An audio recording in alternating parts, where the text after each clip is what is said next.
शादी के सारे रस्मों के बीच माहौल जितना सजीला दिख रहा था, उतना ही स्याह और रहस्यमयी सच वहां छुपा हुआ था, जिसे कोई देख नहीं पा रहा था। करिश्मा की सच्चाई सामने आ चुकी थी। उसकी चालबाजियों का भांडा फूट चुका था और पुलिस उसे और उसकी मां को गिरफ्तार करके ले गई। ये सब देखकर चंद्रिका का दिल दुख गया था, लेकिन वह अपनी मां की जिम्मेदारियों को निभाते हुए अब भी अपने बच्चों के साथ खड़ी रही। तभी एक और बड़ा मोड़ आया। दिव्या के पापा सूर्य प्रताप सिंह अचानक वहां आ गए। उन्होंने भावुक होते हुए चंद्रिका से हाथ जोड़कर माफी मांगी।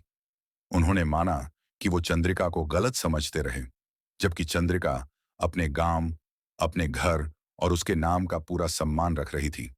इस भावुक मिलन के साथ एक पुराने रिश्ते में फिर से नई जान आ गई। अब माहौल फिर से हल्का फुल्का हो गया। चंद्रिका ने दिव्या और अविनाश की शादी के लिए अपनी मंजूरी दे दी। शादी धूमधाम से हुई। सबने खूब नाचा, गाया और त्योहार जैसा जश्न मनाया। दिव्या खूबसूरत दुल्हन की तरह सजी हुई थी और अविनाश उसकी आंखों में खोया हुआ लग रहा था। हर रस्म पूरी शिद्दत से निभाई जा रही थी। लेकिन इसी जश्न के बीच एक और कहानी चुपचाप आकार ले रही थी। वसु और देव की प्रेम कहानी। देव और वसु के बीच एक नजदीकी बनती जा रही थी। देव ने वसु को वही पायल दी जो उसने कभी उसके लिए खरीदी थी। वसु ने मुस्कुराते हुए कहा, पायल दी है तो पहनाओ भी, तभी तो मायने रखती है। देव थोड़ा झिझकते हुए झुका और वो पल जैसे वक्त को थाम ले गया। दोनों की आंखों में कुछ था, एक उम्मीद, एक चाहत। लेकिन जैसे ही प्यार आकार लेने लगता है, कहानी में आ जाता है कोई बड़ा ट्विस्ट। दूसरी ओर दिव्या का बर्ताव धीरे धीरे बदलने लगा। शादी के बाद जब वो और अविनाश अकेले वक्त बिताने लगे, तो दिव्या ने अचानक कहा, शायद अभी भी हमारे रिश्ते में कुछ अधूरा रह गया है। अविनाश चौंक गया। दिव्या की आंखों में अजीब सी चमक थी, जैसे कुछ छुपा रही हो। वो अब पहले जैसी मासूम या प्यारी नहीं लग रही थी, बल्कि हर बात में तल्खी, हर मुस्कान के पीछे कोई चाल छुपी थी। अविनाश को समझ नहीं आ रहा था कि ये वही लड़की है जिससे उसने शादी की है या कोई और।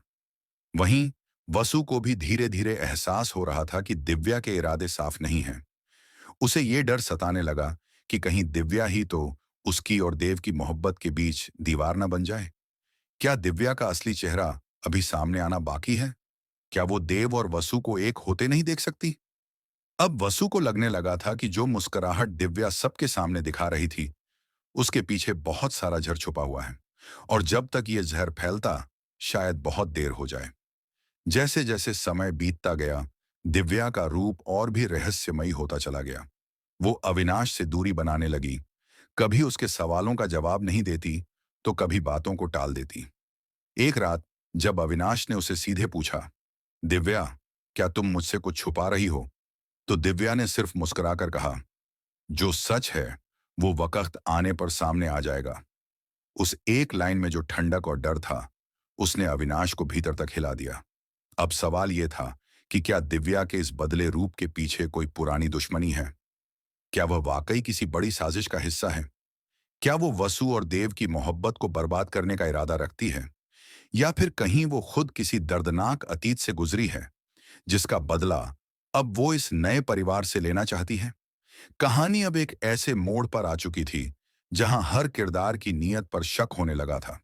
रिश्तों की परतें खुल रही थीं, चेहरों के पीछे छुपे राज उजागर हो रहे थे और हर मुस्कुराहट के पीछे कहीं ना कहीं एक नया खतरा मंडरा रहा था। क्या वसु और देव अपनी मोहब्बत को बचा पाएंगे? क्या अविनाश जान पाएगा कि दिव्या क्या छुपा रही है? क्या चंद्रिका और सूर्य का नवजागृत रिश्ता इन तूफानों के बीच टिक पाएगा? और सबसे बड़ा सवाल, क्या दिव्या वाकई कोई मासूम लड़की है या पूरे परिवार की बर्बादी की चुपचाप रच रही है एक खतरनाक साजिश?